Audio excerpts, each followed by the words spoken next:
Hello friend, welcome back to 360 Gyan. दोस्तों I am Ishan. आज के इस वीडियो में दोस्तों आपको मैं जानकारी देने वाला हूं कि सीबीएसई बोर्ड ने रीवैल्यूएशन में दोस्तों कुछ बदलाव किया है। क्या क्या बदलाव किए हैं, आइए दोस्तों आपको उस संबंध में सारी कुछ जानकारी दे देता हूं। तो आपसे एक रिक्वेस्ट, अगर आप चैनल पर फर्स्ट टाइम विजिट कर रहे हैं तो चैनल को सब्सक्राइब जरूर कर दीजिए एंड बेल आइकॉन पर क्लिक करना ना भूलें, जिससे आपको मेरे लेटेस्ट नोटिफिकेशन मिल सकें।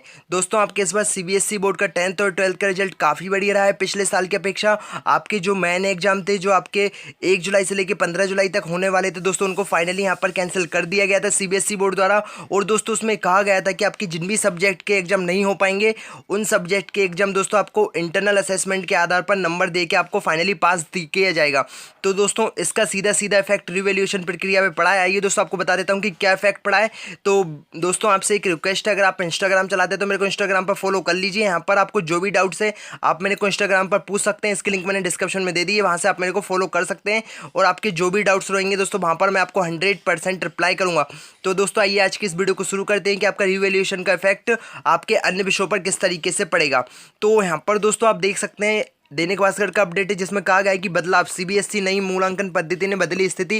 पहली बार एक पेपर के रिवैल्यूएशन का असर स्टूडेंट के 2 विषयों पर पड़ेगा। अब मैं आपको इस खबर को विस्तार से बता देता हूं और दोस्तों समझा देता हूं। यहाँ पर कहा गया है कि सीबीएसई की नई मूल्यांकन पद्धति से पहली बार होगा कि छात्रों को रिवैल्यूएशन का असर संबंधित विषय के साथ बाकी विषयों पर भी होगा। यानी छात्र छात्रा ने जिस विषय में भी रिवेल के लिए आवेदन किया है उसमें तो अंक बढ़ेंगे ही, साथ में उन विषयों के भी अंक में बढ़ोतरी होगी जिनका असेसमेंट किया गया था। रिवेल के क्रम में छात्रों को नंबर बढ़ने का फायदा मिलेगा, लेकिन अगर नंबर घटते हैं तो दोबारा नुकसान भी होगा। इसको लेकर सीबीएसई ने स्पष्ट दिशा निर्देश जारी कर दिए। मतलब दोस्तों देखिए, आपके जो एग्जाम नहीं हो पाए थे 1 जुलाई से लेकर 15 जुलाई तक, मतलब आपके जो रिमेनिंग एग्जाम थे दोस्तों 10th और 12th में, जैसे 10th में तो नॉर्थ ईस्ट दिल्ली में एग्जाम बचे थे, आपको इंटरनल असेसमेंट के आधार पर नंबर दे दिए गए थे। मतलब आपके जो पेपर पहले मार्च में हुए थे दोस्तों, उनके आधार पर आपको नंबर दिए गए थे जिन सब्जेक्ट के आपके यहाँ पर एग्जाम नहीं हो पाए थे।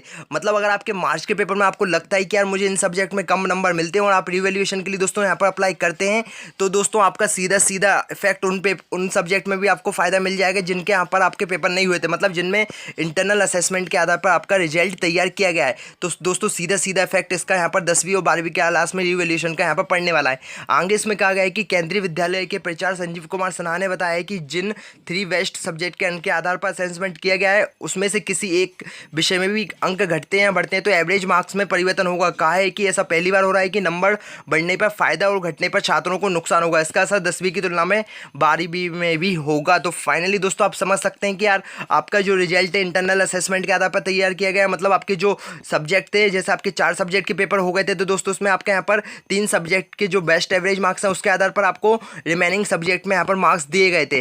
तो दोस्तों अगर आपके जिस सब्जेक्ट के पेपर हो गए तो उसमें आपने रिवैल्यूएशन अप्लाई किया है, तो दोस्तों उसका सीधा सीधा इफेक्ट उस सब्जेक्ट पर भी पड़ेगा जिसके आपके यहाँ पर पेपर नहीं हुए थे, जिसका रिजल्ट आपको इंटरनल असेसमेंट के आधार पर दिया गया है। तो दोस्तों देखिए इसका किस तरीके से प्रभाव पड़ेगा इसमें बता भी दिया गया है। इसमें कहा गया है कि कॉमर्स में बिजनेस स्टडी का असेसमेंट वेस्ट ऑफ 3 सब्जेक्ट के उच्चतम अंक के आधार पर किया गया है।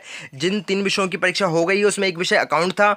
ऐसे में अगर छात्र अकाउंट्स के अंक से संतुष्ट नहीं है तो उसे कम अंक मिले हैं तो वह इसके लिए रिवैल्यूएशन करवाता है और उसे प्रक्रिया में अगर अंक बढ़ते हैं तो बीएसटी के अंक भी बढ़ेंगे। पहले अगर अकाउंट में 70 अंक मिले हैं तो रिवेल में 80 हो गए तो बीएसटी के असेसमेंट 80 अंकों के आधार पर होगा। वहीं अगर रिवेल की प्रक्रिया में अकाउंट के अंक 70 से 65 हो जाते हैं तो बीएसटी के अंक भी कम हो जाएंगे।